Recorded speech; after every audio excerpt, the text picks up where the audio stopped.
I got the job because my sister knew someone in the right office at the right time, which is not the kind of thing I'd normally lead with. I'm a structural engineer by training, or was until April of 2021, when Hansen and Burke LLC in Cherry Hill laid off 11 people in one afternoon, and I was among them. 8 years with that firm. 2 licensed professional engineer stamps, one in New Jersey and one in Pennsylvania. I designed the framing for a parking structure in Atlantic City that is still standing, which I mention only to establish that I know how to pay attention to details and I know when something doesn't add up. By February of the following year, I'd been through 47 online applications, 8 phone screens, 3 in-person interviews, and nothing. I had $14,000 left in savings, dropping by roughly $100 a month between rent, car payment, utilities, and the student loans that hadn't forgiven themselves on account of my situation. I had a 2-bedroom apartment in Glassboro that I kept at 64 degrees all winter because heating an empty second bedroom felt obscene. My girlfriend Carrie had moved out the previous September, 4 months after the layoff. She'd been trying to hold on, and I could see her trying, and I couldn't do anything useful about it, and eventually that gap between what I needed and what she had left to give got wide enough that neither of us acknowledged it until she told me, one Tuesday evening while we were eating pasta she'd made, that she'd found a place in Mount Laurel she was going to take. I didn't argue. The pasta was good. I don't think about her much, but I do sometimes think about that pasta. She took the couch, the good cookware, most of the spices, and the small Bluetooth speaker she'd had since college. She left me the bed frame, the television, a Keurig she said gave her anxiety from the noise it made in the morning, and about a third of the bookshelf because they were books I'd bought. The apartment afterward felt less like a living space than like a model unit someone had staged on a budget. I started applying for work with more focus. I stopped buying coffee pods and started making drip.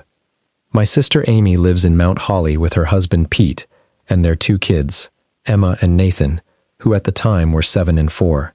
Amy is 3 years older than me and has always had the specific quality of competent people who grew up watching a sibling struggle. She helps without making it theatrical. She doesn't say she's worried about you. She just calls more often and asks concrete questions. She called me on a Tuesday in early March, which I remember because I'd just gotten a rejection email from a firm in Parsippany. I was sitting on the floor of the second bedroom, the empty one, leaning against the wall, because for some reason I'd developed a habit of going in there when things felt bad. The room was empty. It had good light at that hour. I don't know. It made sense at the time. Amy called and said she'd been talking to her friend Donna Kraft, who worked for the state in Trenton, doing administrative coordination for the Division of Parks and Forestry.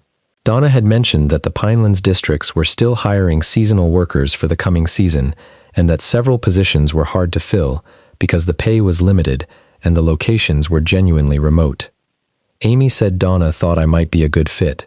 She said it came with housing. I said I was a structural engineer, not a forest ranger. Amy said it wasn't a ranger position exactly. She said it was a forest technician, an interpretive role, which meant trail maintenance and campground management, and helping visitors, and driving around in a state truck. She said the Oswego subdistrict in Wharton State Forest had a staff cabin that came with the position. She said if I wasn't paying rent, I could stay solvent while I kept applying for engineering work. This was the logic that got me. The engineering market in South Jersey wasn't going to improve by April. The savings were going to keep draining. But if I wasn't paying rent for 5 months, I'd come out of October in better shape than I'd enter May. I called Donna that week. She was matter-of-fact about it, not overly warm in the way people sometimes are when they're doing you a favor and want you to feel the weight of it. She said she'd forwarded my information to a district superintendent named Jeff Howell at the Wharton State Forest main office in Batstow Village. She said the position ran from early May through October and paid $16.50 an hour at a standard 40-hour week. She said Howell would probably call me within a few days. I asked her a few questions about the subdistrict. She said it was one of the smaller stations, fairly quiet operationally, mostly campground management and trail maintenance with some fire road patrol. She said the previous occupant of the cabin had left mid-season the year before. I asked why. She said she honestly wasn't sure. She said she'd heard it was a personal situation. She said this in a way that sounded like she'd chosen those words specifically, without much inflection, the way you say something when you know more than you're saying, and you've decided that's how much you're going to say. I didn't push it. I wanted the job. Howell called 3 days later. The interview was 20 minutes. He asked if I was comfortable working alone in remote environments, whether I had a valid license, whether I had any physical limitations that would prevent extended outdoor labor, and whether I had a criminal record. He asked nothing about my engineering background except to note that it suggested attention to procedural detail, which he said was valued in park operations work. He described the sub-district in terms that matched what Donna had said. He told me about the cabin. He said the previous occupant had left, and the cabin had been sitting empty since, and that there was no particular issue with the structure itself, just the usual wear of a building that hadn't been lived in over the winter. He said this neutrally, with the even delivery of someone who has given the same information before and has nothing to add to it. 2 weeks later, an offer letter arrived by mail. State of New Jersey, Division of Parks and Forestry, Seasonal Forest Technician, Wharton State Forest, Oswego Subdistrict. Start date May 3rd. I read it twice and signed it and mailed it back the same afternoon.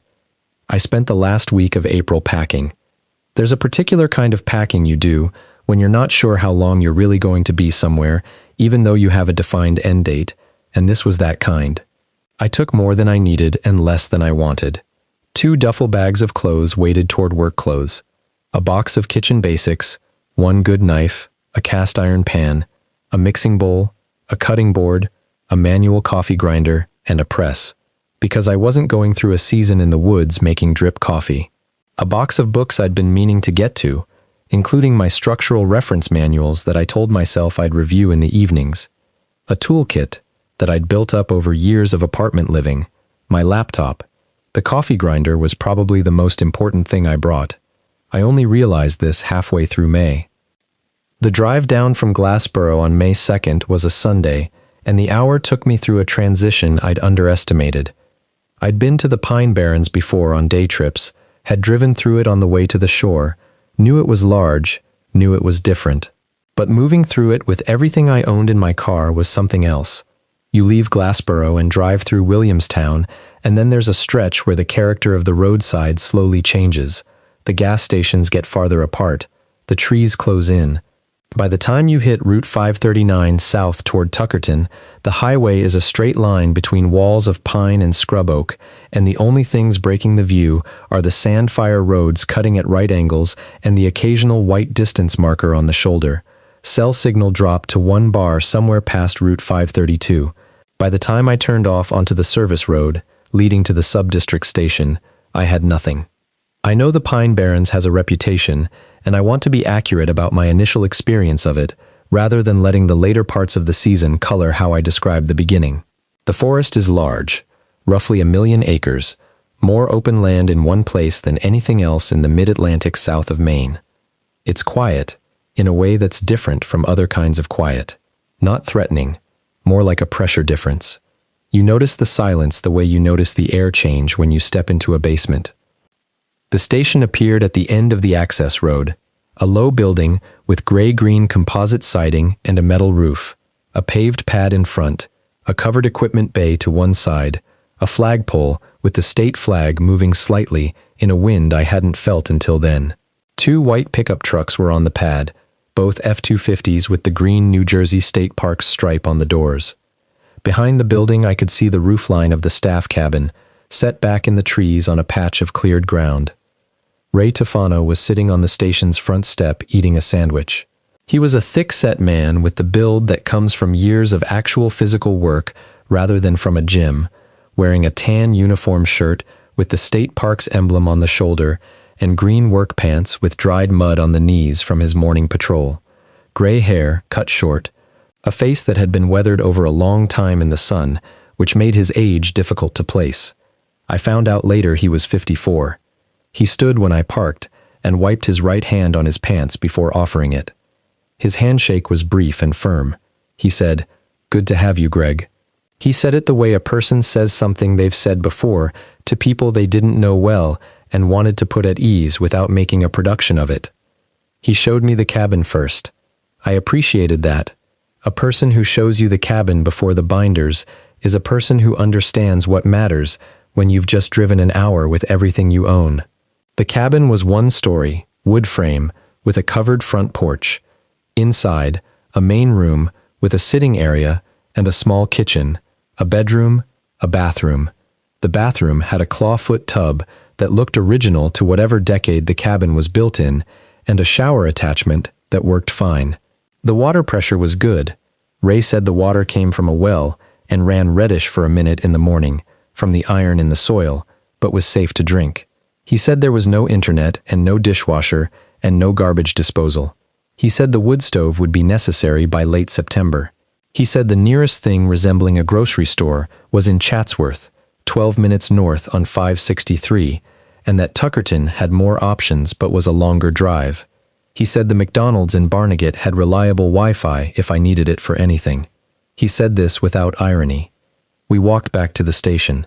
He showed me the office, which had 2 metal desks, a large topographic map table with the sub-district spread across it in laminated sections, a radio console, and a 4-drawer filing cabinet, a break room with a drip coffee maker and a microwave and a compact refrigerator, a supply room with hand tools, chainsaw equipment in orange cases, a first aid cabinet, a portable defibrillator in a yellow case, fuel canisters, and in the back corner a floor-mounted steel cage secured with a padlock that Ray said contained station firearms and that I was not authorized to access.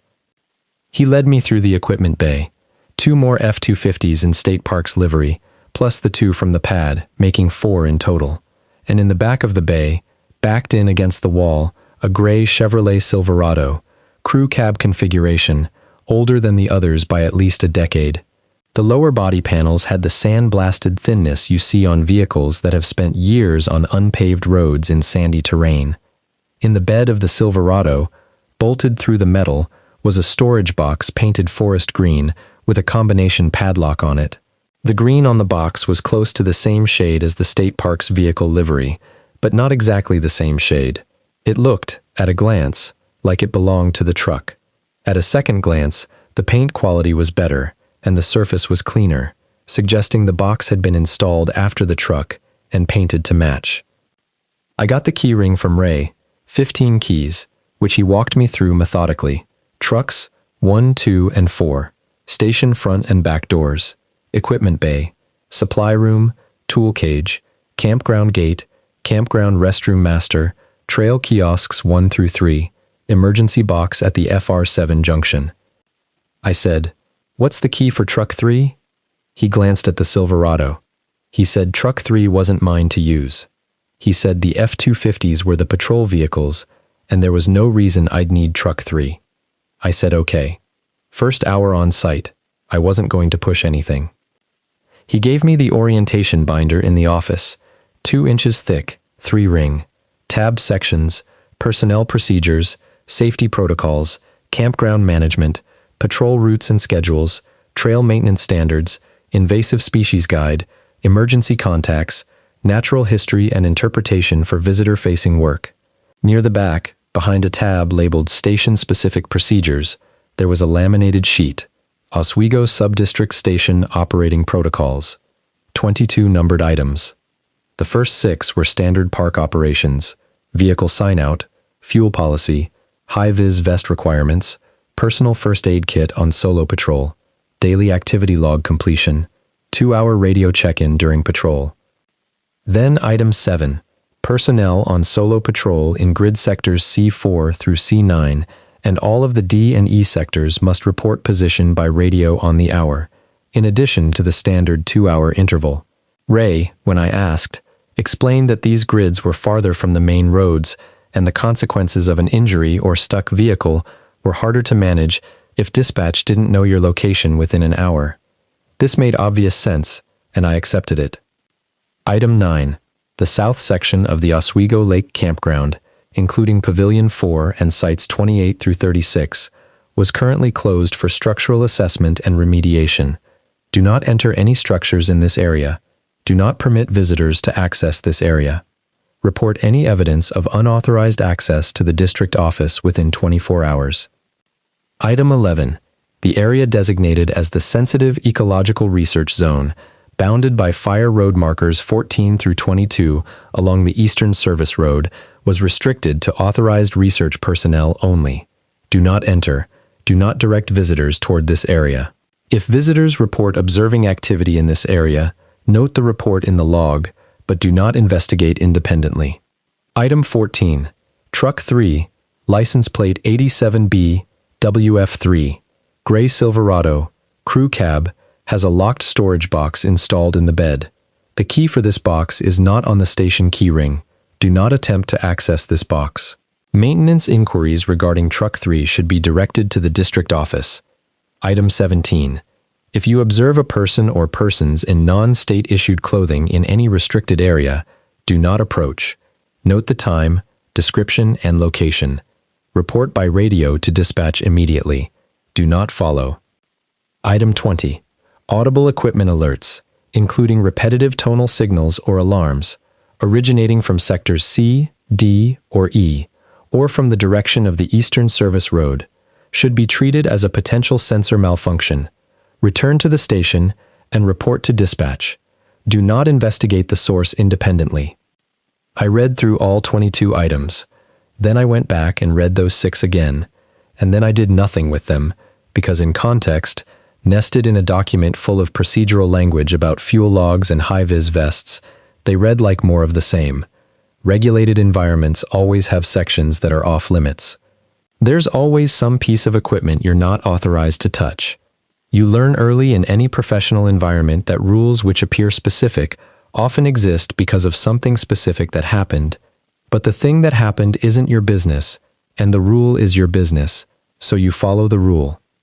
I'd had rules like that at Hansen & Burke.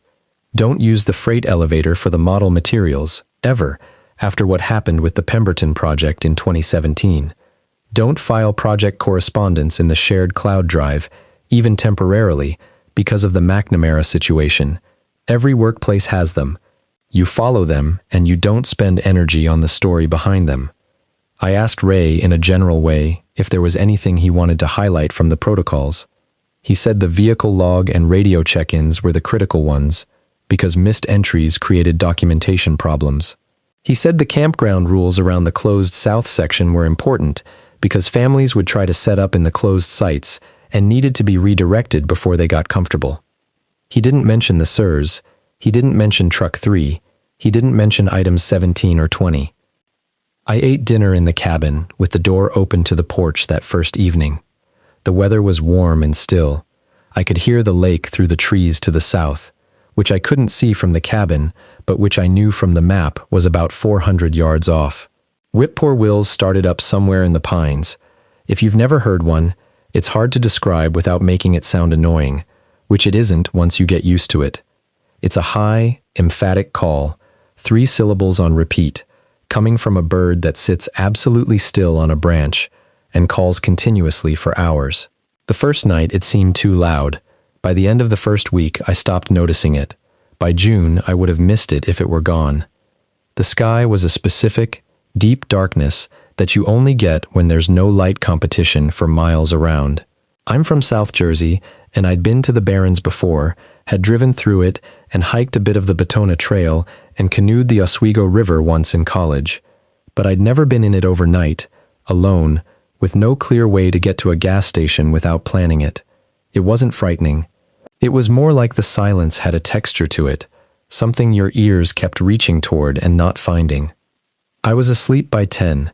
At around 2 in the morning, something walked across the roof. I lay still and listened. 4-footed, unhurried, no particular agenda. Raccoon, clearly. I went back to sleep.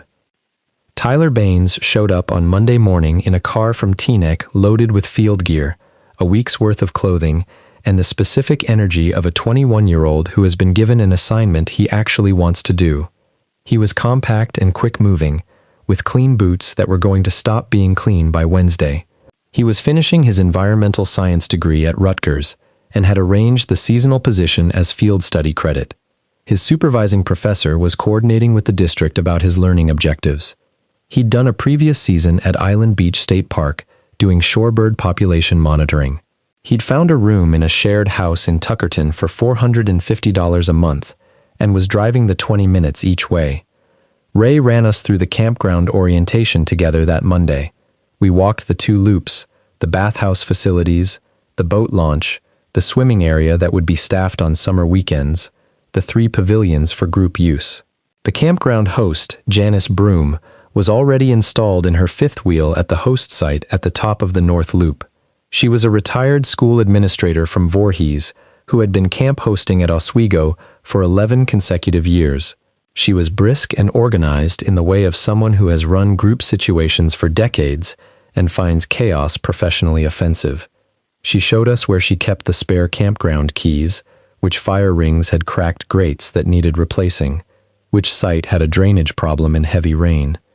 Ray walked us down to the south section.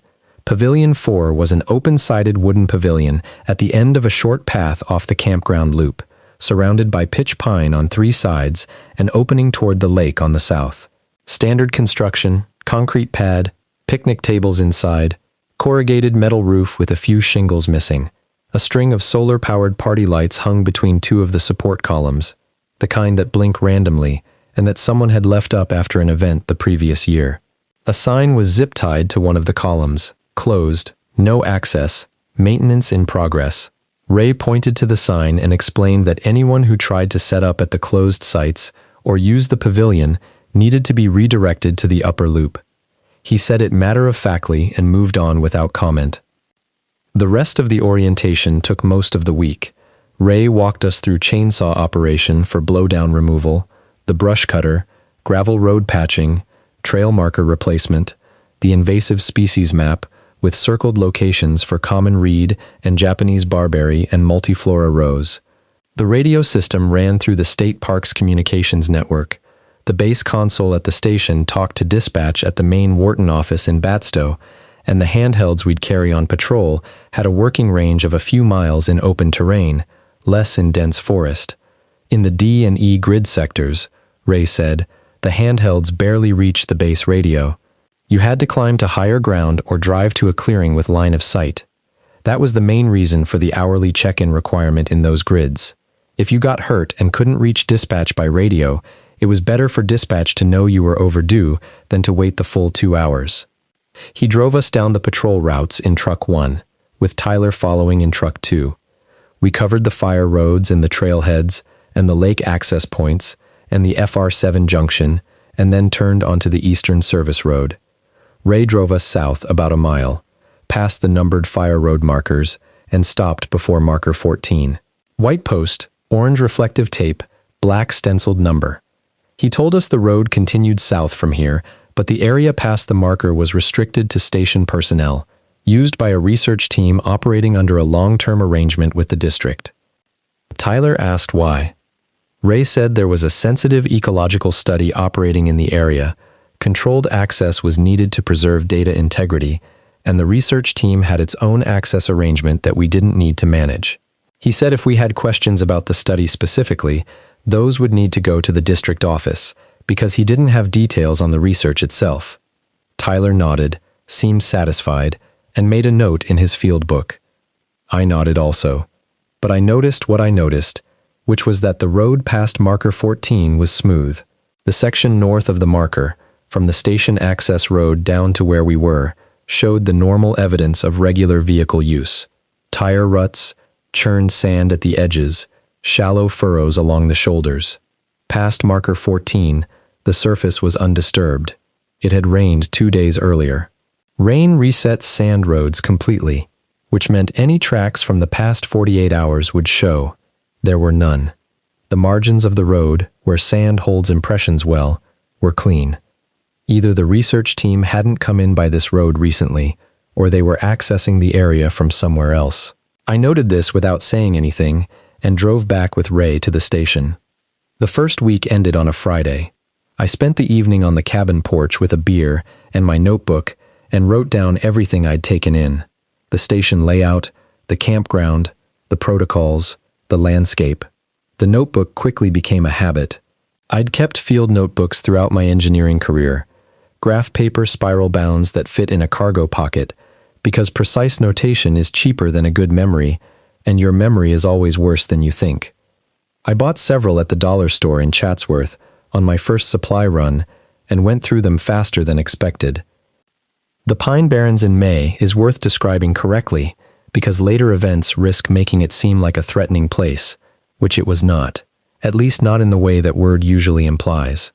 The pitch pines are the dominant tree of the sandy upland sections, gnarled and low and dense in the way of trees that have survived regular fire for thousands of years. Their bark is thick and dark and ridged. They hold their needles year-round, so the forest is never the brown-gray of a deciduous winter. Fire is the pitch pine's preferred environment, not its enemy. Their cones are sealed with resin that melts in heat and releases seed. The trees are adapted to burn and survive burning. A person who knows these trees well will tell you the pitch pine is basically unkillable if you give it enough time, which is almost accurate, and which is the kind of almost accurate thing a person says when they know a tree the way most people know a family member. Where the water table came close to the surface, along streams and drainage areas, the forest changed entirely. The Atlantic white cedar came in, straight and tight-spaced, growing in the standing water of the swamps, with their root masses partially above the waterline, dark and tannin-stained. The water in the cedar swamps, and the rivers running through them, was the color of strong tea. Cedar water, the locals called it, and it's exactly what the name suggests. The tannins from the cedar and the iron in the soil turn the water amber to almost black, depending on depth and light. It was one of the first questions visitors asked. Why is the water that color? I got good at answering. The historic glassmakers and iron forge workers of the Barrens used it. The bog iron in this same soil had supplied the cannon and ammunition for the Revolution. The Batstow Ironworks had run for a century on cedar water-powered bellows, and the water itself was perfectly safe to drink, despite looking like something you'd steep a tea bag in for too long. Visitors were reliably amazed by this. The amazement never got old. I drove the patrol routes alone for the first time on May 10th, a Monday. Ray was at the Batstow office for an administrative day. Tyler was on his transect work at the campground edge. I had the sub-district to myself, and I drove it slowly, stopping to look at things, making notes. The Batona Trail crosses through the district at 2 points, and I checked both trail kiosks, replaced a torn trail register sheet, cleaned accumulated leaf debris from the kiosk roofs. I drove the D-grid fire roads as far as the cleared turnaround area at their end, and got out and walked for a bit. The forest back there was quieter than the campground area. More wind in the pines, a red-tailed hawk working the open patch of the turnaround, making passes at something in the bracken. I watched it for a while.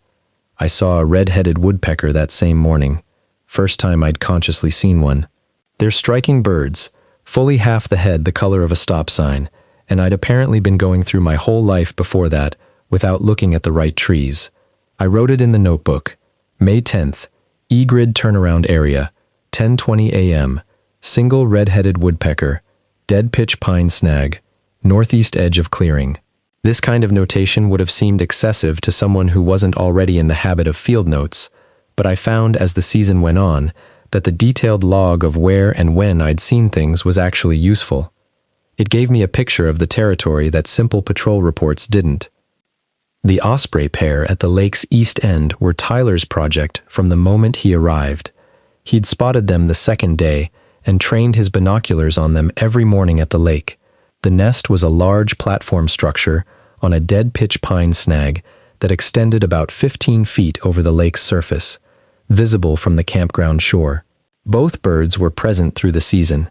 Tyler photographed them with a dedicated camera and logged every observation with times and behavioral notes, which was his field requirement, and he shared the highlights over lunch with an enthusiasm I found genuinely infectious, even though shorebirds are not my area. He was good company, Tyler. He retained information well and asked real questions, the kind that showed he'd thought about what you'd told him before bringing it back up. He was curious about my engineering background. He wanted to know how you look at a forest and think about structure. I said you look at root spread and soil load-bearing and wind exposure, and you think about which trees are going to fall and which direction they're going to fall, and whether they'll hit anything. He thought about this and said that was basically what his vegetation transects were doing, just with a longer time horizon. He'd found sundew plants in the bog at the north end of the campground buffer zone by the second week. Round-leaved sundew, sticky reddish-green rosettes with glinting glandular hairs that catch insects. Carnivorous plants, genuinely, and they made his week when he found them. He spent an evening photographing and documenting a small colony of them in the bog margin, down on his stomach in the sphagnum moss, which tells you something about his commitment to the work. He labeled every photograph in a separate catalog. I had my first conversation with Tom Aldridge in late May. He showed up with a truck, a trailer, and a large wood chipper contracted to the district for removal of several heavy blowdowns on the campground access road. He was maybe 60, lean and efficient, with the specific kind of weathering you see on people who've worked outdoors in South Jersey for decades. He ran a one-man tree service out of Chatsworth and had been doing contract work for the Wharton districts since the early 1990s. He didn't need to be shown to the blowdown sites. He just drove there. I worked alongside him through the morning, handling the smaller sections and the debris, while he ran the chipper. We ate lunch at the picnic table near the station, him with a thermos of black coffee and a peanut butter sandwich, me with a sandwich I'd made that morning. He talked about the forest the way people talk about a neighborhood they've lived in all their lives, casually and specifically, assuming you'd know what he meant. He told me which sections of Cedar Swamp had the worst mosquito pressure in July, which roads became impassable in late spring when the water table came up, how the cranberry bog operations that used to run in the southern part of the district had shut down, and what the land looked like now without that active management. He told me about the year the Oswego Creek Bridge washed out, and how long it took the state to fix it. I asked what was back along the Eastern Service Road past the closed section. He looked at his sandwich, not away from me, not at me, at the sandwich. He said there used to be a hunting camp back there, a private inholding that got swallowed up in the land acquisition decades ago. He said the Wharton acquisitions happened piecemeal over many years, and some parcels brought complicated histories with them. He said the hunting camp had been gone long before his time. He said there was a section of Cedar Swamp back that way that sat differently than the rest, something about the way the water table moved there, and it made the land hard to do anything with. I said I'd heard there was a research project operating back there. He said some years there was more activity back there than others, and that he'd stopped asking about it. The chipper started up again, and the conversation was over by default.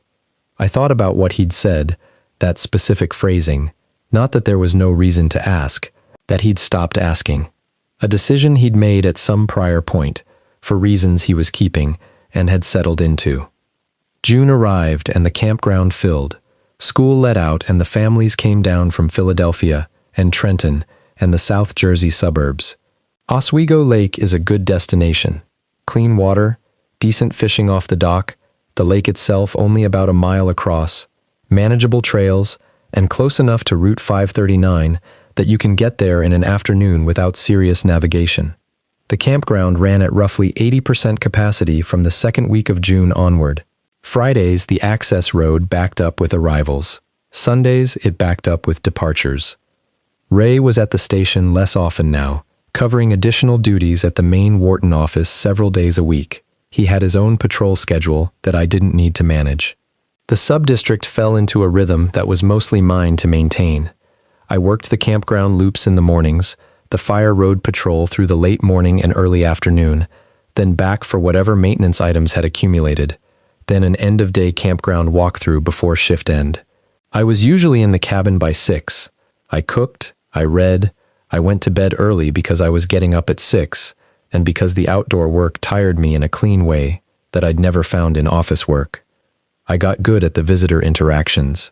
People were generally in decent spirits in the campground. They were on vacation, they'd chosen to be there, which is different from running into a park employee in some other context. The common questions arrived in patterns. What kind of trees? Whether there were snakes? Why is the water that color? Can you drink it? What do those sticky plants catch? I developed a reasonable answer to each that was accurate without being a lecture. The snakes question. Yes, there are snakes, mostly non-venomous. The timber rattler exists in the Barrens, and you should leave it alone if you see one, which is also what you should do with any snake you encounter. The odds of a campground encounter with a rattler are genuinely low. Nobody ever thought this answer was satisfying, which is fine. Satisfying isn't the same as accurate. The campground had a specific weekend event on June 12th, a Saturday, that stayed with me for reasons unrelated to the strange parts of the season. A family in Site 14 had a 4-year-old girl who fell into the lake's shallow edge near the swim area and scraped her knee on a submerged rock. Not serious, but alarming to the family.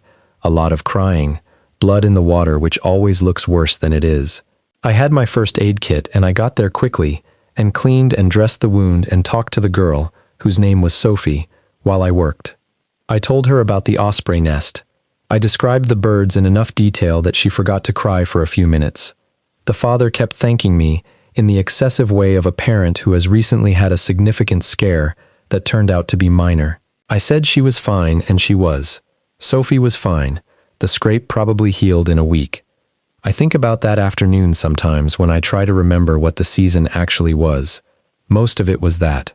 Normal work, small problems handled well, a kid with a scraped knee who got distracted by osprey. The strange parts happened within that ordinary work, which is what made them hard to classify.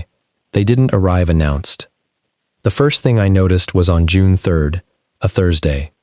I was in the C sector, doing a check of the Batona Trail, where it runs through the district. The trail is marked with pink blazes on the trees, and the district maintains the section through regular blowdown removal and marker replacement. I was working north along the trail from the southern access point, checking markers, when I called in my position at 11. I told dispatch I was at C5, the Batona Trail marker vicinity. Maybe 5 minutes later, I realized I'd had the wrong reference. I'd been looking at marker C5, but my actual position was closer to the C4 junction, about a quarter-mile north. Not a significant error, but I wanted the log to be accurate. I called back to correct my position. The operator, a woman whose voice I'd heard on the radio every day for a month, but whose name I didn't know, said she already had me logged at C4. She said it had come through at 11:04. I said my first call was at 11:02 with a position of C5, and I was correcting to C4. She said C4 confirmed and acknowledged and moved on. I stood on the trail for a moment after the call ended.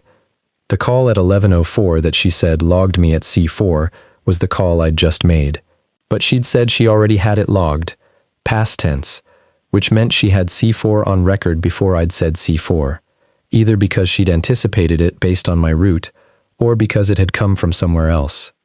I went back through it again on the walk back to the truck. My 11:02 call was C5. My 11:04 call was C4, which I had just transmitted. If she'd logged C4 before I said C4, there needed to be a third data source giving her C4 before 11:04. The most straightforward explanation was a GPS transponder. State fleet vehicles carry GPS transponders that log position continuously. If the dispatch system could see the truck's GPS, they'd know where I was before I called in. The operator might have just confirmed my location against their GPS data rather than waiting for my voice report. Except I was on foot. I'd parked the truck at the C sector trailhead and walked. If she was reading GPS, she was reading the truck's position, not mine, and I was a quarter-mile from the truck at the C4 junction. I wrote the whole thing down in my notebook that afternoon, in detail, exact times, exact positions, what she said, what I said, what the arithmetic suggested. Then I wrote underneath it, probably a communication garble or a logging error at dispatch. System confuses the GPS truck position with the voice report position. Not significant. That's what I told myself for several weeks. I wrote it down, though. I looked through Pavilion 4's window for the first time in early June. I was on the campground South Loop doing an afternoon check, and I walked up to the pavilion, which I always walked past closely in case there were campers, ignoring the closure signs. There were none. I walked up to one of the open window openings on the north side and looked in. 6 picnic tables, 3 stacked against the side wall with aligned corners and even spacing between them, 3 in normal positions. A metal storage shelf unit against the back wall. On the shelf, plastic storage bins on the upper section, and brown cardboard boxes on the lower section, 7 of them, sealed with packing tape. The boxes were oriented with whatever labels they had facing the back of the shelf. I noted this in my personal notebook: pavilion closed, storage present on shelving unit, contents unknown, boxes oriented label in. It wasn't alarming. A closed pavilion used for storage makes sense. Boxes might be labeled anything. The label in orientation was a small thing to notice and a small thing to dismiss, and I mostly dismissed it. You don't orient boxes labels in accidentally, though. You'd have to specifically face them that way. You'd do that if you expected someone to look from outside and you didn't want the labels readable from that angle. I kept looking through that window on subsequent passes. By the middle of June, the campground routine had settled into something I could run on autopilot enough to pay attention to other things. I started doing extended patrols into the C and D grid sectors whenever I had time. The D grid was mostly dry upland, the kind of open pine scrub terrain that looks the same in every direction until you start learning the landmarks. There were sections where the pitch pines were barely head high, the dwarf pines that grow in the most nutrient-poor sand and have been growing there for thousands of years. The ground under them was pale sand with scattered sheep laurel and bearberry and the occasional low hummock of sphagnum. Walking through those sections was like walking through a landscape that had been scaled wrong, like a normal forest rendered at 2/3 size. Tyler and I drove the D-grid together on June 16th so he could set up a vegetation transect. We parked at the end of the maintained fire road in a clearing that might once have been a timber staging area, based on the even spacing of the regrowth coming back in. Tyler set up his transect markers and I walked the perimeter of the clearing. From the south end I could see, through the scrub, the eastern service road. I could see the white mile markers, and I could see, about 40 yards ahead, a narrow track leaving the service road on the south side and going into the dense scrub pine. It wasn't on any map I'd been given. It was narrow enough to be a deer track, or an old unmaintained fire trace, or a path made by repeated foot traffic. I stood and looked at it for a while, then Tyler called me over to help measure a transect baseline, and I went. I wrote the track's approximate location in my notebook that evening. Unmarked narrow track, south of FR markers, visible from D-grid turnaround, not on current patrol maps, possible game trail or historical trace. That same week I visited Batstow Village on a personal day.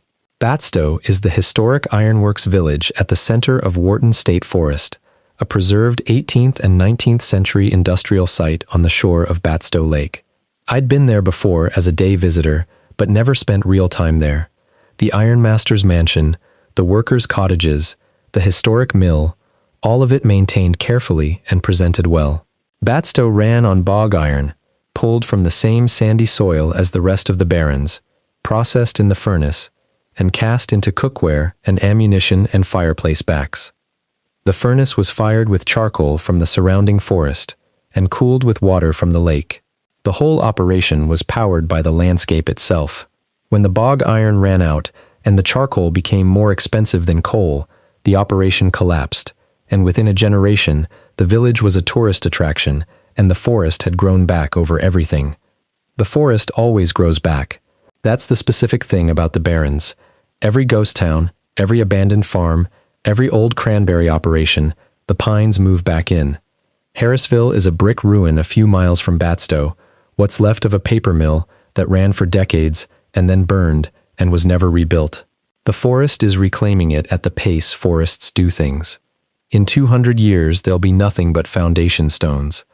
I mention Batstow because I found myself thinking about it on the drives between the sub-district and town, about how long things last in a place that consumes them at the rate the Barrens does, about what was at the eastern end of the service road, whatever it was, and how long it had been there.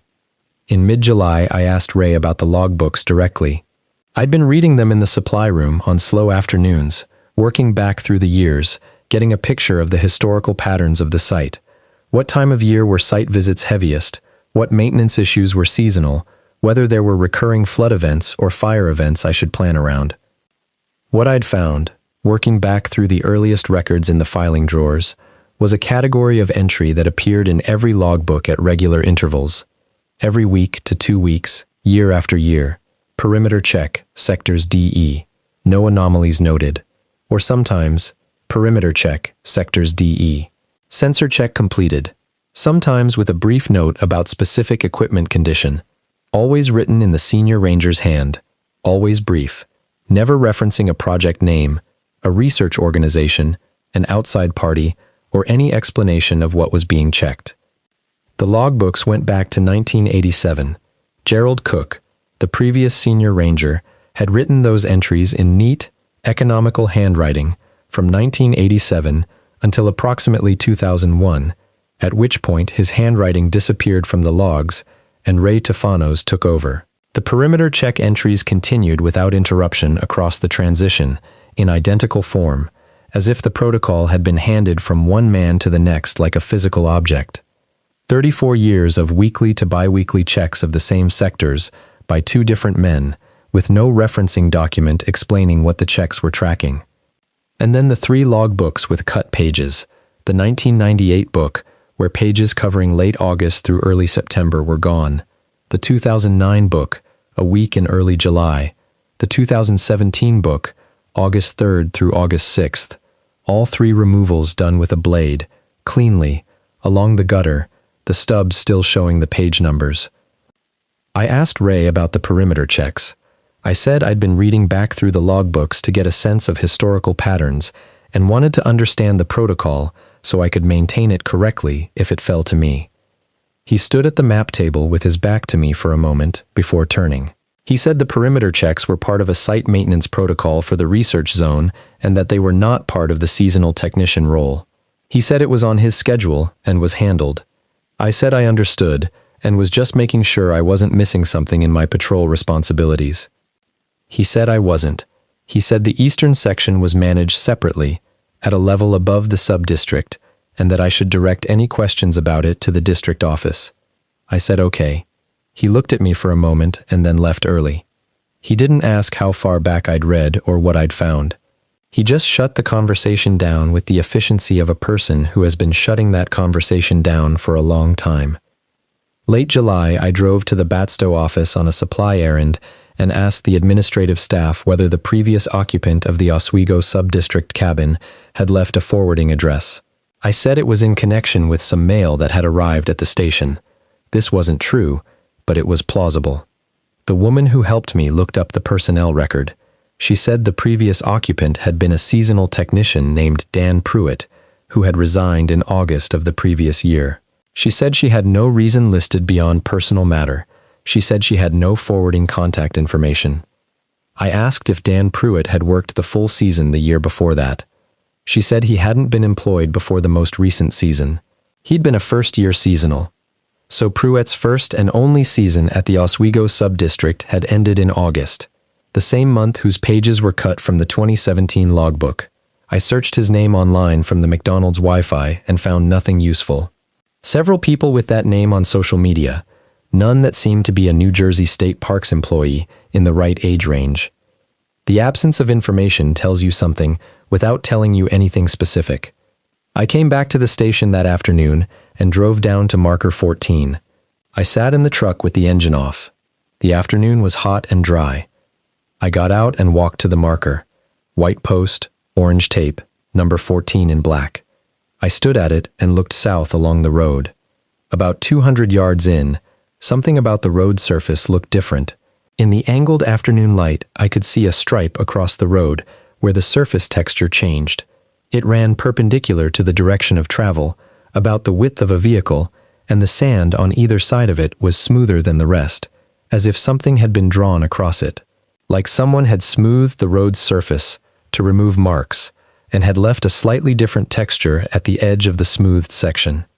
I stood there until the light changed enough that I couldn't see it clearly anymore, then went back to the truck and drove to the station.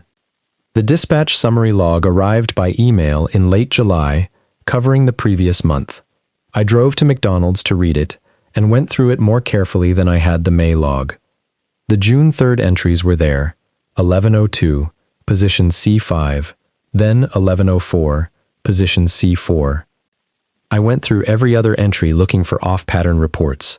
Most were on the hour or close to it, but I found 3 where the timestamp was unusual. On June 16th, the day Tyler and I were in the D grid, there was a 10:27 position report from the C sector.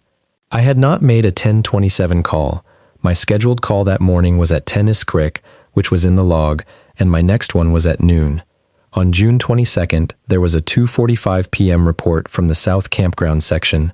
I had been in the campground that afternoon, but my check-in was at 3 o'clock on the hour, as always. On June 28th, there was an 11:38 call from the E-Grid Fire Road. I was not in the E-Grid on June 28th. I'd been in the campground all day for a group event. 3 position reports from the log that I had no record of making, all at times between my scheduled check-ins. The June 28th one, wrong on location. I requested the full resolution radio log from Karen at the Batstow office. She emailed it. Same data, same entries, same timestamps. The 3 extra position reports were there, labeled with my call sign. State Fleet GPS transponders log position continuously. The dispatch system could potentially read those GPS positions and log them as radio reports. If someone had configured the system to merge fleet GPS data with the radio log, they'd have a continuous position record that looked like check-in calls. This would be a strange configuration. It would mix active and passive data in a way that made the logs ambiguous, but it would give dispatch a real-time location on any ranger in the field without needing to wait for a radio check-in. And it would mean that my radio logs, my official professional record of where I was and when, was being supplemented with data I hadn't generated. I drove back to the station and sat in the cab of Truck 1 for a while. The July radio log had more of the same. I found 5 position reports that didn't correspond to calls I'd made, always between scheduled check-ins, always plausible positions. And one of them, from June 19th at 1:50 p.m., was in the middle of the 90-minute gap I had no memory of, placing me in the South Campground section at a time I didn't remember being there and hadn't logged in my notebook.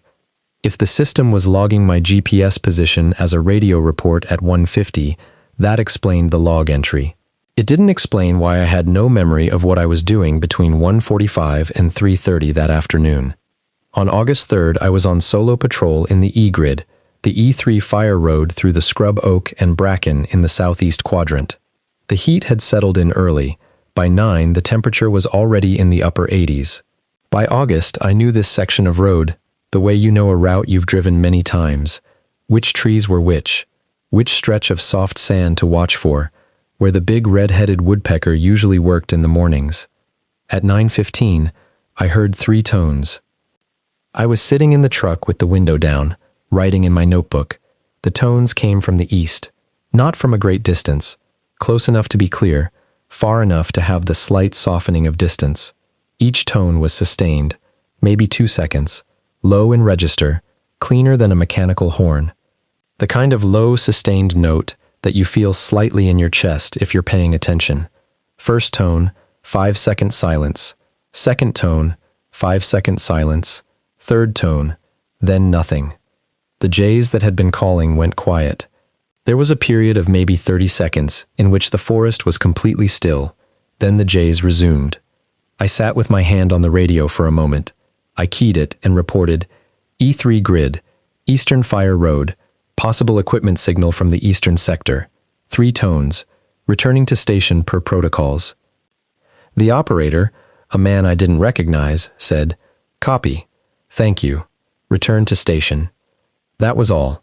No description request, no confirmation, no indication of what would happen next.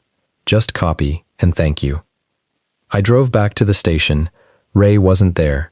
I filled out the incident form for what I'd heard, logged it in the daily log under the appropriate category. The next morning I came in and opened the daily log. My morning patrol entries were there. My afternoon campground entries were there. The tones incident was not there. The incident form was gone. I checked the in-tray, the desk drawers, the filing basket. Nothing. The entry I'd made in the daily log was gone. The surrounding entries were intact. The entry before it described a leaking campsite faucet. The entry after it described the afternoon campground loop. The tones entry was simply absent. I did not react visibly to this. I pulled out my personal notebook and rewrote the August 3rd incident in full. Time, description of the sound, exact language of my radio call, exact language of the dispatcher's response, the fact that the entry had been removed. Then I went on with my day. I requested the full August radio log from Karen, after the July log had shown me the off-pattern entries. She sent it in the second week of August. I drove to McDonald's. My August 3rd call at 9:17, reporting the tones, was not in the log. I sat in the parking lot with the laptop open for a long time. The call was not there.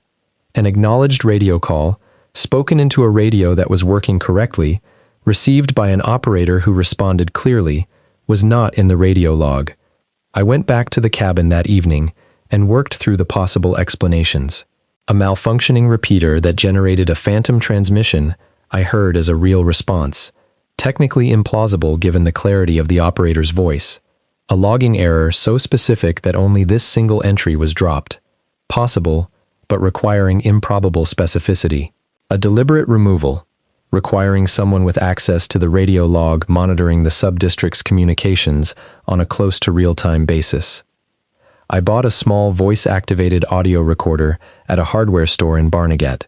Digital, with a date and timestamp display, designed for field naturalists and birdwatchers. It cost $24. I started carrying it in my shirt pocket during patrol. Ray came in on August 10th with the look of someone who hadn't been sleeping, darker under the eyes, moving more deliberately. I asked if he was all right, and he said he was fine. It had been a long summer. We left it there. He drank his coffee by the window, looking out at the equipment bay. He said, "You noticed the log entry was missing." I didn't answer immediately. He said, "You're thorough. I assumed you would." I asked what happened to it. He said the district office managed certain log entries for the August period. He said it had always been the arrangement for this sub-district. I said I didn't understand what that meant in terms of access and authority over station records. He said the research operating in the eastern section required operational security measures that extended to specific log entries and radio records during periods of elevated activity. He said those records were held at the district level rather than retained at the station. I said, "Elevated activity. What does that mean?" He said he didn't know specifically. He said he was told when those periods were, and he followed the protocols. I said he'd been here 22 years and must know more than what he was telling me. He looked at his coffee cup. He said he knew what he'd observed, which was a functioning research operation with specific security requirements he'd been asked to respect. He said when he'd first taken the senior ranger role here, he'd been briefed by the district superintendent of the time. The briefing was short and specific. Follow the protocols. Don't discuss the research with seasonal staff. Ensure the perimeter checks were maintained. Report any contact with the restricted zone to the district office. I asked what happened when he'd reported such things. He was quiet for a moment. He said the first time, very early in his tenure, he'd gotten a call back very quickly. He said very quickly. He said the person who called him seemed to know what he'd seen before he'd described it. After that, he'd done what he was told and not asked more. I asked if he knew what the research was studying. He said he didn't. He said he'd been told it was sensitive work related to subsurface geology and water movement, and that the sensitivity was related to federal jurisdiction somehow, which was why the standard state environmental records didn't reflect it. He said he'd accepted this because the person who told him seemed to believe it. I asked about the removed logbook pages. He said those removals had happened after incidents. He said the incidents were documented at the district level. He said he hadn't read the district level documentation. I asked what the incidents were. He looked at the window. He said he wasn't able to discuss that. I said, something happened at this station, multiple times, in 1998, 2009, 2017, and apparently now. What happened? He looked at me then, and there was something in his expression I've thought about many times since. Not fear exactly, not guilt, more like the expression of a person who has been carrying something uncomfortable for so long that it has become just weight, not information anymore. He looked tired in a way that was deeper than a long summer. He said, Follow the protocols, Greg. That's what they're there for. He finished his coffee and left. I sat in the empty station for a while after he left. The radio murmured on the console. Outside, through the window, the pines were still in the afternoon heat. I went into the supply room and spent an hour with the logbooks again. I was looking at the entries immediately before and after the removed pages. What were things like going in? What were they like coming out? In the 1998 book, before the August 28th removal, normal summer entries, a campground incident on August 25th, a camper with a bee allergy, standard perimeter check entry on August 26th, then the gap. After the gap, September 6th, perimeter check, sectors DE, sensor maintenance completed.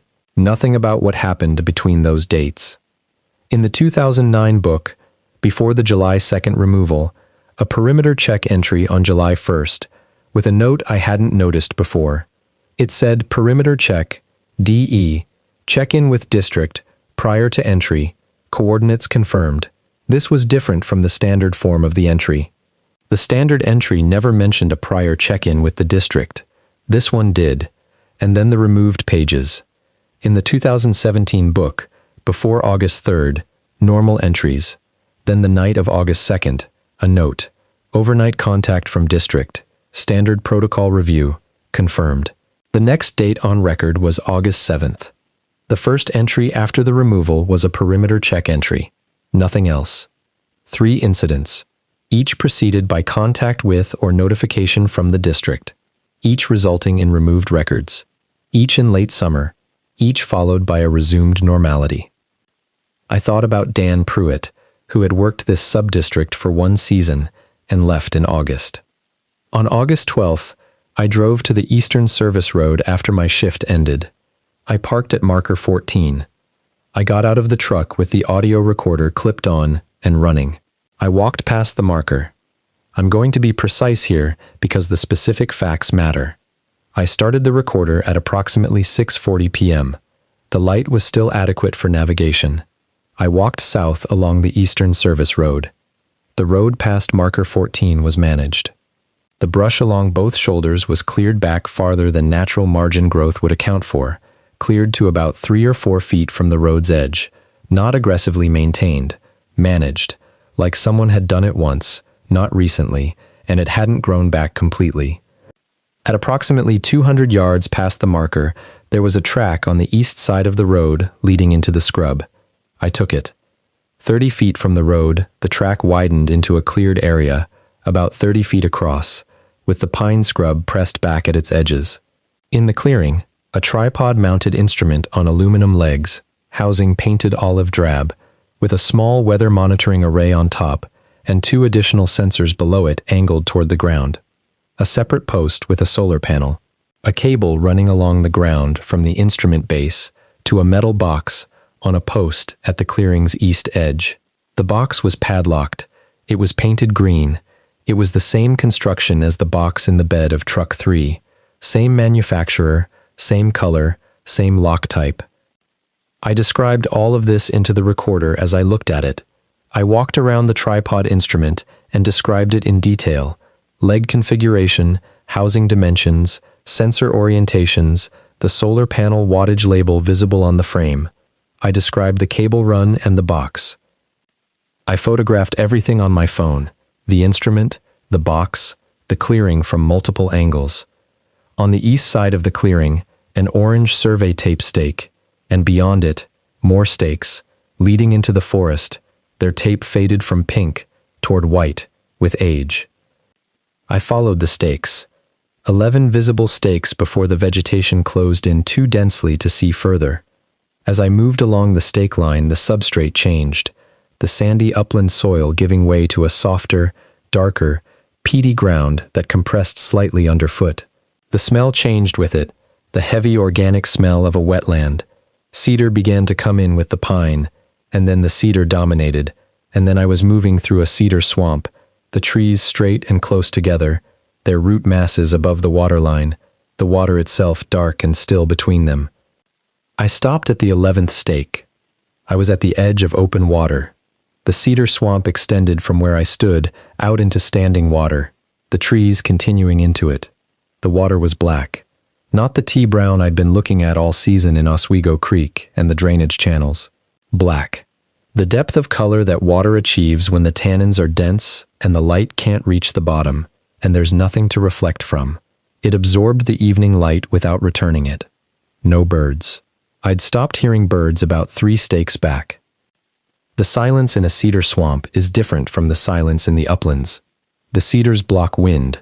The water absorbs sound. You end up in an acoustic space that feels smaller than it is. But there was a quality to this silence beyond what I'd experienced in the other swamp sections I'd worked in throughout the season. It was a silence that felt organized.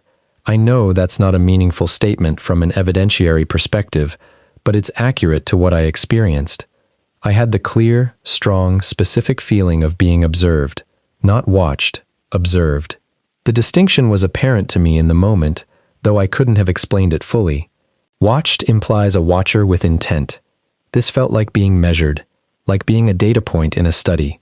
I was standing at the edge of something that was, in some way I couldn't determine, paying attention to me, and what it was paying was not attention in the human sense. I stood there for approximately 5 minutes. I went back along the stakes to the clearing, back along the track to the road, back to marker 14 and my truck. When I got in and looked at the dash clock, it was 7:58 p.m. I had left my truck at 6:40. I had been in the forest for an hour and 18 minutes. In the cabin that evening, I reached for the audio recorder and looked at the display. Recording start time, 6:40 p.m. Elapsed time of recording, 34 minutes and 11 seconds. I sat with this for a while.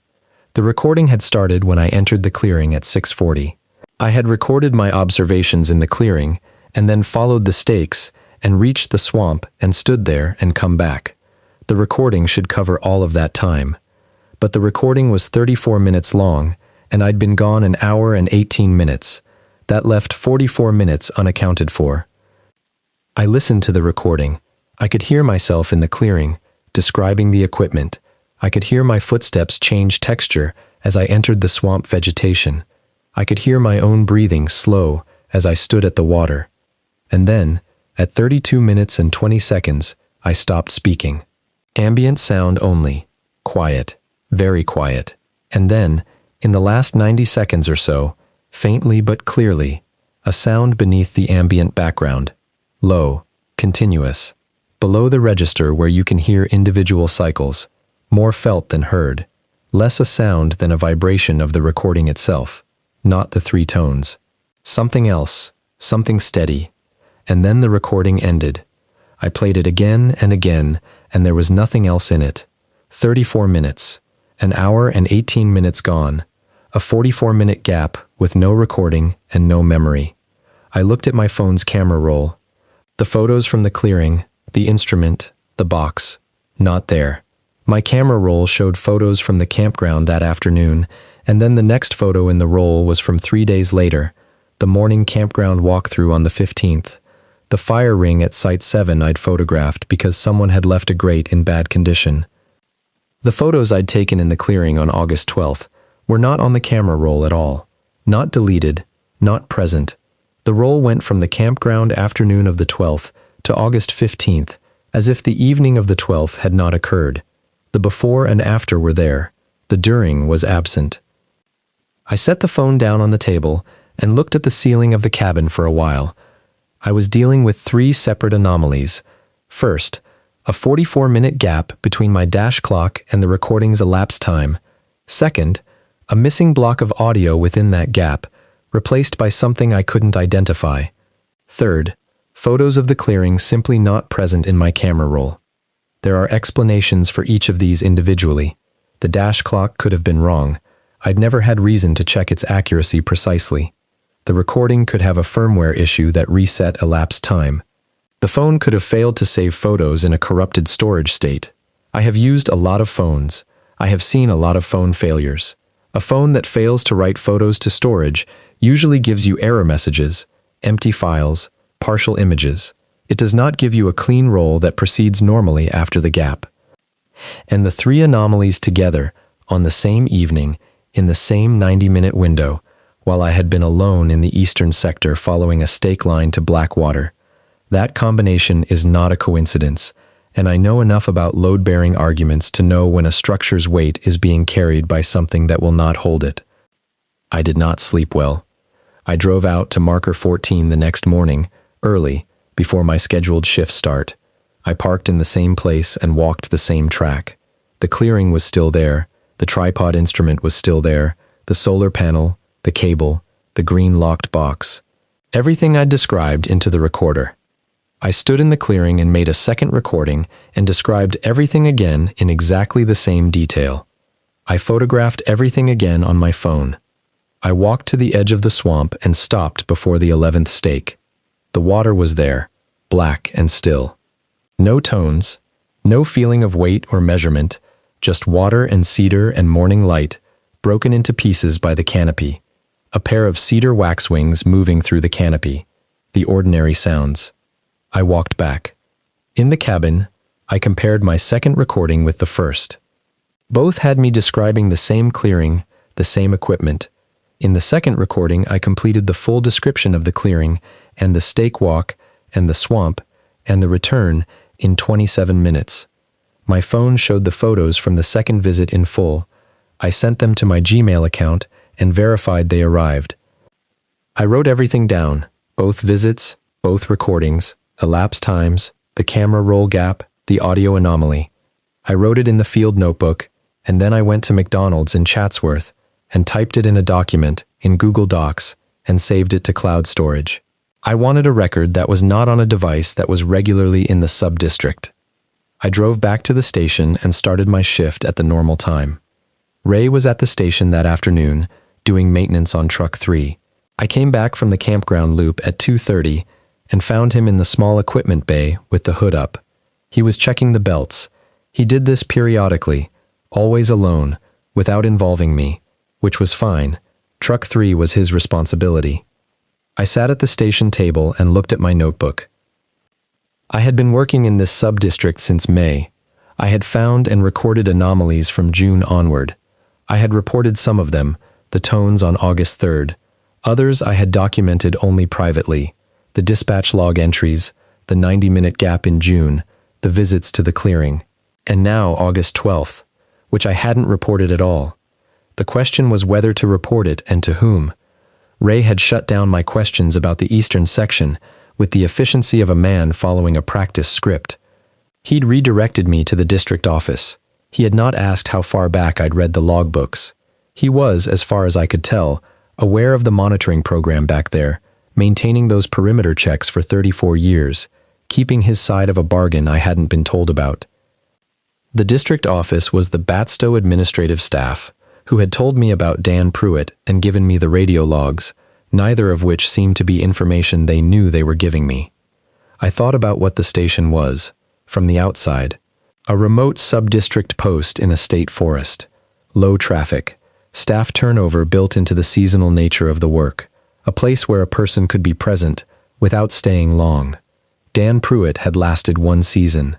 I didn't know how many of the previous seasonal staff had reached August and left, because the logbooks with pages cut from August existed for 3 separate years, and I hadn't found a comprehensive personnel list. I thought about James Randall in the red USB note, the one from the wall gap. If you're reading this, I didn't take it with me for a reason. I thought about what reasons a person has for leaving something behind, to help whoever comes next, or because taking it felt wrong, or because it felt like carrying something that was not entirely yours to carry. I thought about the feeling at the water, being measured. I went to McDonald's 2 days later and looked up the address on the Pemberton Township property records, using the name from the compacted summary I'd retained from Ed's Kala, except of course I'd found that information myself, through different means, through the personnel lead I'd followed in August. I had a name that I'd found in the station's older records, a prior occupant from a season before Pruitt, whose departure also had something truncated about it. Actually, I am going to be careful here. I'm going to be honest that there's a piece of this I am eliding intentionally, not because it doesn't matter, but because this is a public account and the people who were at this sub-district before me did not choose to be in a public account. I tracked down someone who had worked the eastern sector previously. We exchanged emails and then had a phone call. What they told me I will relay only in summary, and without the identifying context that would make them searchable. They said, the protocols are real and they work. They said, the thing about August is that August is when the water level is lowest and the eastern sector is most accessible on foot. They said, stay on the established roads and you will be fine. They said, if you have a recording of what you think you have, do not play it in the forest. They said this last thing very precisely and did not explain it. They said they had not planned to leave when they did. They said the decision had happened in a shorter window than they'd expected, and that they did not fully understand, looking back, how they had made it. They said the job itself was fine. They said the forest itself was fine. They said there is something in the eastern section that is not fine, that it has probably been there for a very long time, that it is not hostile, but that it has interests which do not align with yours in ways that are not immediately obvious. I asked, interests? They said, attention. It pays attention. Or something that functions like attention. Something comes and goes, and when it is present you can feel the difference. The protocols exist to give you a way to interact with it that keeps you on the right side of that difference. Following the protocols tells it that you know the boundary, that you are not going to be a problem. I said, what happens if you are a problem? They said, you lose time. Sometimes just time. Sometimes the time takes something with it. They said they were doing okay. I believe they were telling me the truth. They asked me not to contact them again, which I haven't. I drove back to the station on a Tuesday in mid-August. Tyler was on his last week. He was presenting his osprey data to his department and writing up his vegetation transect findings. He was satisfied with the season in the way of a person who had gotten exactly what they came for. I was glad for him. He was a good colleague, and he left the sub-district in better order than he found it.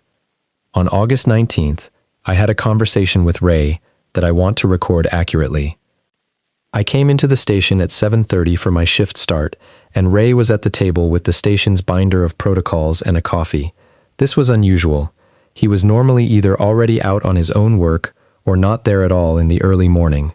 He had an expression that was neither the normal casual morning expression nor anything alarmed. Settled is how I would describe it, like a person who has decided what to say. He said, I want to talk to you about the eastern sector. I said, okay. He said he knew I'd been out there. He said the monitoring system logged the access. He said he wasn't saying it was a problem, and that he wasn't saying I'd violated anything, but that he wanted to make sure I understood what was back there before I went again. I said, tell me what's back there. He described it in more or less the terms I'd already arrived at myself. A long-term monitoring installation for a research program he had no authority over and only peripheral knowledge of. A program that predated his tenure, something Gerald Cook had handed him, along with the perimeter check schedule and a general instruction to leave the eastern sector alone and to direct any questions about it to a contact at the district level who had since retired. He said he'd been following a protocol he'd inherited without ever fully understanding what he was protecting or why. I said, what do you think is out there? He looked at the protocol's binder rather than at me. He said he thought it was something that the state had built infrastructure around, because the infrastructure was the only tool it had, and that the infrastructure was better than not having it, and that the program kept running because nobody at any level wanted to be the person who stopped it, which was different from understanding what it was doing. I said, the logbooks, the cut pages. He said, yes. I said, August. He said, yes. He said August was when things tended to move. He didn't use that word exactly. He said that was when activity was highest, which was close enough. He said when activity was highest, the protocols mattered most, and the margin for error was smallest. He said Gerald had told him that, and he believed it. I asked about the tones, the 3 I'd heard on August 3rd. He said he'd heard them twice in his career. The first time he'd been spooked enough to leave the D-grid at a jog. The second time, he'd sat with them until they were finished and then called in per protocol, like I had, and that was the right thing to do. I said, what are they? He said, I don't know. He said the monitoring program had a term for them, which he'd read in a document once, and the term was something about periodic acoustic events of undetermined origin, which is the kind of phrase that tells you the scientists who wrote it don't know either. We sat for a moment. He said, "How far did you go?" I said, "I followed the stakes to the water." He was quiet for a few seconds. He said, "Did anything happen?" I said, "I lost some time. 44 minutes. My photos from the visit were gone." He nodded once, not like he was surprised, like he was confirming a measurement against a known value. He said, "You need to be careful about going back. I don't mean the protocols. I mean for your own sake. There's a reason the role is seasonal." I've had the same conversation with more than one seasonal tech over the years, and the ones who stay too long, who keep pulling on it, the ones who can't let the question be a question, they don't always come out of the season the same. I said, "What does that mean?"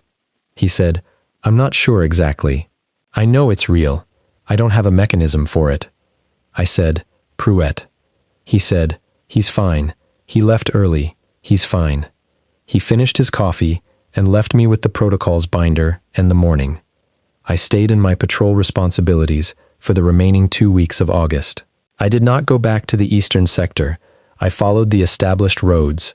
I watched the campground wind down as Labor Day weekend passed, and the families went home, and the lot grew quieter. The osprey pair was still at the nest on the snag. September 3rd, a Wednesday. I was on the south campground section at 4 p.m. when I smelled it. Cedar I was surrounded by, so cedar alone meant nothing. But this was cedar, and something beneath it.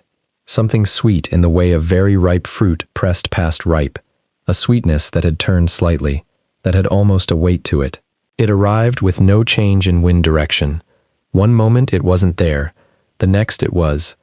I left the way I'd come, immediately, without looking around. I walked back to the truck at the normal pace a person walks when they are not running, but have a clear and calibrated intention. I got in. I drove to the station.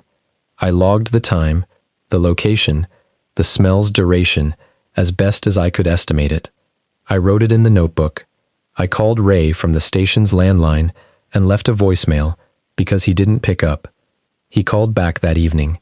He said, "Where exactly?" I gave him the grid reference. He said, "Okay." He said, "That's the western edge of the cedar section." I said, "It moved." He said, "It moves." He said, "It had been further east earlier in the season." He said the movement pattern was part of what the monitoring program tracked. I asked what the smell was. He said he genuinely didn't know. He said the monitoring program had air quality sensors, but that the readings they generated were proprietary to the program, and he didn't have access to them. He said the protocols weren't a bureaucratic formality. They were load-bearing. I told him I knew that. He said he thought I did. The last week of September I was doing the final campground closure procedures. Drain the water lines, shut the vault toilets, lock the pavilions, post the seasonal closure signs. Tyler was long gone. Ray was in and out. Tom Aldridge came by for a day to take down a hazard tree at the campground entrance, a big pitch pine with a long dead top that had been on the removal list all season. He felled it in 3 sections. We watched it come down. At lunch he asked me what I thought of the season. I said it was a good one. The work was satisfying. I'd seen a lot of things I hadn't expected to see. He looked at me in the careful, specific way of someone taking a measurement.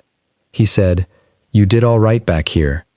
I said, "Do most people?" He considered this.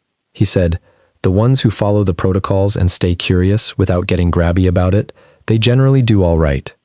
He said he'd seen people get grabby, and he'd seen what that looked like at the end of the season, and it was a recognizable pattern, and I didn't look like that pattern. I said, "What does that pattern look like?" He said, "Like the forest is following them home." He said it in a flat, uninflected way, the way a person says something they've observed a number of times and stopped finding remarkable. I asked how long he'd been doing contract work back here. He said since 1991. I said, "And you're still curious without being grabby?" He said since 1991. He said, "I know how to work on something without needing to own it. That's most of what the job requires." He finished his coffee and picked up the brush hook. The chipper started. The season officially ended October 15th. I did the final station close on the 14th. Inventory, equipment check, cabin winterization. I went through every shelf and drawer in the station in the same methodical way I'd started the season, because that's what the closeout protocol required. The binders were in order. The logbooks were where they belonged. The overnight log, the green spiral-bound one in drawer 2, was as it had been. I flipped through it. No new entries since mine, which was the August 3rd tones report. I checked the filing cabinet in the corner. Top drawer, operations files. Second drawer, maintenance records. Third drawer, the blue notebook was still there. I'd known it was there all along. Ray had mentioned it, and I'd looked twice, and each time it was where it was supposed to be, a spiral-bound notebook in faded blue cover that the protocol's list said was a personal log maintained by a prior occupant, not an official station document, and not to be disturbed. I had not disturbed it. I stood in front of the open drawer for a moment, then closed it and finished the inventory. On the morning of October 15th, I loaded my personal gear into my car and did the final walkthrough. The station was clean and orderly. The cabin was in good repair. I'd done a season, and the place was in better shape than I'd found it, which is a reasonable standard to hold yourself to. Ray met me at the station at 9 to do the formal handoff and sign the closeout paperwork. He had the same expression as always, present, careful, not giving anything away that he hadn't already decided to give. He looked over the inventory list and said it was good. I said it was a good season. He said, "You did solid work." I said, "The eastern sector." He looked at me. I said, "It's still active." He said, "Yes." I said, "Pruett left in August." He said, "Yes." I said, "Before August, the pages that were cut, what year were those from when it was you who had the season end badly?" He looked at the sign-out paperwork for a moment. He said, "I've been here 34 years. I said, "But not always voluntarily." He said, "Not always in August, no." He said Gerald talked him through it. He said the protocols helped. I said, "What did it take from you?" He said, "I don't know exactly. Something in the way certain kinds of quiet felt afterward." He said it passed. He said most things pass. He said if you kept working in the same landscape with the same protocols, and you were honest with yourself about where the lines were, you generally got the quiet back in a year or so. He handed me the signed closeout form and shook my hand. He said, "Good luck with the engineering work." I said I appreciated it. I drove north on Route 539, the pines on either side gradually yielding to scrub oak, and then to the denser mixed forest, as the elevation dropped toward the coastal plain transition. Then the highway geometry expanded, and the signs were for Tom's River and Garden State Parkway North. The pines went away behind me and didn't come back. I'm back in Glassboro now. The engineering market is slightly better than it was. I have 2 interviews scheduled for the new year, one in Haddonfield and one in Trenton, both structural, both within the scope of what I did at Hansen and Burke. My savings lasted the season because the cabin kept my costs negligible and because I wasn't spending much. I am in a better financial position than I expected to be. I have been sleeping normally. This surprises me somewhat, but it's true. The first few nights I kept waking up to the specific quality of October silence in an apartment, which is different from October silence in the Pinelands because in Glassboro there's always distant traffic and the refrigerator cycling, and I'd lie there in the not-quite silence and feel disoriented about where I was. That passed in a week. I have been eating well. I got back into cooking, which I'd let go during the low point of the job search. I have been to the gym twice. These are not meaningful data points about anything except that I am, functionally, fine. What I want to say, and what I've been working up to for the length of this account, is something about what I think happened out there, about what was in the eastern sector at the end of the stake line, about what took my 44 minutes and gave me back an audio file with something in the last 90 seconds that I still can't name. I want to give you a conclusion. I am trained, professionally and personally, to give conclusions. A structural report ends with a statement of finding.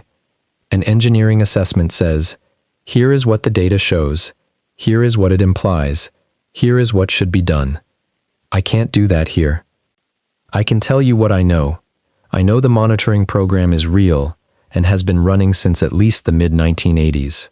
I know the protocols at the sub-district were designed to manage a relationship with something in the eastern sector, not just observe it. I know that something has been generating the overnight log entries and that it is not a person and that the entries have been accurate. I know that on August 12th I followed stakes to standing water, experienced something I cannot account for, and came back missing 44 minutes and a set of photographs, with an audio file that ends in a sustained low sound I cannot identify. I know that the person I called, the prior occupant, said it has interests, that it pays attention, that when you pay attention back, correctly, within the framework of the protocols, the relationship stays on workable terms. That last part is the thing that stays with me most. Because what the protocols describe, what Gerald Cook established and passed to Ray Tufano, and what was handed to me for the season, is not a containment or a study. It's a protocol for coexistence, a way to be in proximity to something without disturbing it and without being disturbed.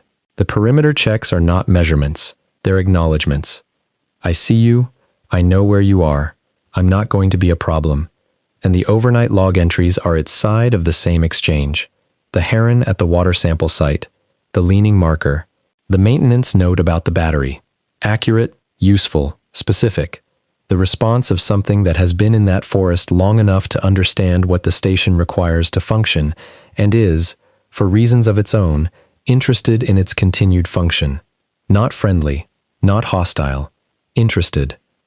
The last entry, the one in the neat, upright hand, the one that said, "You've been careful.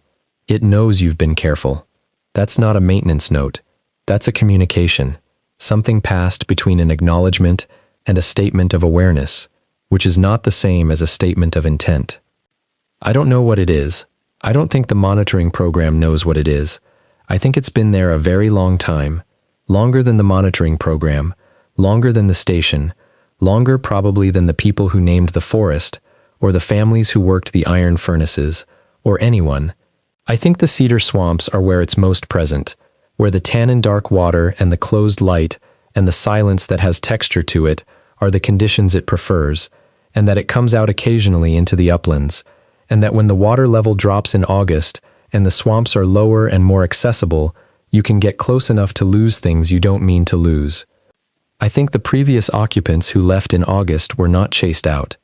I think they ran out of the capacity to hold the question open. That's a real thing that happens to people. I've seen it in long engineering projects, in legal disputes, in personal relationships, the point where the unknowing becomes heavier than you can carry without it changing your shape. The protocols help because they give you a task within the unknowing. They let you be useful in a situation that has no resolution. You do the perimeter check, you file the report, you leave when you smell the cedar and sweet, and you mark your position and note the wind direction, and the noting is the entire point. Tyler would have liked the station. He would have documented everything with a separate catalog and found things worth knowing about the swamp ecology, and probably would have been fine, because his relationship to mystery was fundamentally taxonomic. Here is the thing. It belongs to this category. The category does not fully explain the thing, but it gives you a place to put it. I couldn't do that. I kept following the stakes. And here's what I actually think, as distinct from what I can establish. I think it knew I was going to follow them.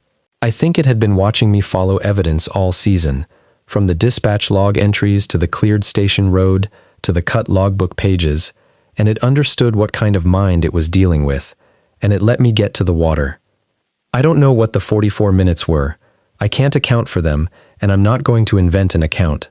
But I don't think they were taken. I think they were something closer to given, an experience that is not transferable to language, or to recording, or to photographs, because it doesn't exist in any medium that records. Maybe I'm constructing a narrative that makes the loss of 44 minutes more meaningful than it is. That's possible. I'm aware of that possibility. What I can say is that I drove the hour to the Batstow Visitor Center on a Saturday in November, 3 weeks after the season ended, because I wanted to see the southern end of the forest from a safe distance. I parked and walked the historic site. The ironmaster's mansion, the grist mill, the workers' houses. They do tours, and the interpreters are good. They know the history, and they tell it precisely. The furnace ran from 1766 to 1848, pig iron and munitions, and eventually glass. The land around it supplied charcoal and water power, and the bog iron itself. 800 workers at the height of it, a whole village economy, and then it all went quiet when the iron ran out. What the furnaces did not run out of was the forest. The pines survived the charcoal cutting because they grow back from the roots. The cedar survived because the swamps were hard to access. The bog iron ran out, but the cedar water kept moving through the same channels it always had, the tannins darkening it the same color it had been before the forge and would be after. I stood at the overlook south of the mansion and looked out at the tree line, the pine tops flat against the November sky. Somewhere in there, 6 miles east and south, was the Oswego subdistrict and the Eastern Service Road and the stake line and the black water. A family came up next to me at the overlook, 2 adults and a small boy, maybe 5, who was very interested in a white-throated sparrow that had landed on the fence post near us. The boy kept trying to get closer to the sparrow. The sparrow kept moving just out of reach. The boy was not deterred by this in the slightest. He just kept approaching, patient and persistent, with the particular confidence of a 5-year-old who doesn't yet understand that things that don't want to be caught don't get caught. The sparrow flew. The boy looked at the empty fence post for a second, then turned and ran back to his parents. I drove home. The pines were behind me, and then they weren't, and the highway opened up, and after a while it was just the Garden State, and I turned the radio on, and that was that. The district website still shows the Oswego subdistrict as staffed. The seasonal position listing came back in January, same language as the year before. I did not apply. I got the interview in Haddonfield. It went well. They have a project coming up, a parking structure in Voorhees, and my Atlantic City work is directly relevant. I expect to hear back this week. I have the Google Docs file still, the one with the full account of the August 12th visit, and the recording anomaly, and the missing photos. I haven't opened it since October. It's not that I'm afraid to, it's more that the document doesn't give me anything I don't already have. What it contains is accurate, and will remain accurate, and the accuracy doesn't change what the 44 minutes were, or what the sound at the end of the recording means. It's a record of a gap. You can't fill a gap by describing it more precisely. The photos from the second visit are still in my Gmail. The clearing, the tripod instrument, the green box, the solar panel, the stakes leading south into the cedar. Clear, in focus, correctly exposed, exactly what was there. The photos exist. The first set doesn't. The second time I went back, I went in daylight, without following the stakes past the 11th one, without standing at the water, and nothing was taken, and I have a complete photographic record. This tells you something about where the line is, though it doesn't tell you what is on the other side of it. I've been asked, in telling parts of this to people I trust, whether I'm going to go back. The answer is no, not because I'm afraid of it, though I have a full and clear respect for what it can do, but because I think I understand the protocol now, and the protocol says, know where the boundary is and do not cross it without a reason, and I no longer have a professional reason to be in that sector. Ray will do his perimeter checks. The monitoring program will run its sensors. Whatever writes in the overnight log will write in the overnight log. In August, when the water drops and the activity peaks, the next seasonal tech will smell something at the western edge of the cedar section and will leave the way they came and log the time and position and wind. The system will maintain itself. It has maintained itself for a long time. The people change, the protocols stay. Gerald to Ray, Ray to whoever comes next. Something that has been in that forest long enough to understand what the station needs to function and is interested, for reasons that are its own, in its continued function. I don't know what that means for what it is, or what it wants, in any sense that I could reduce to a conclusion. I have the training to build structures that bear load. I have learned, in the Pinelands, that some weight doesn't move just because you've found the right framing. Some weight you learn to stand next to. That's the most accurate thing I can say about it.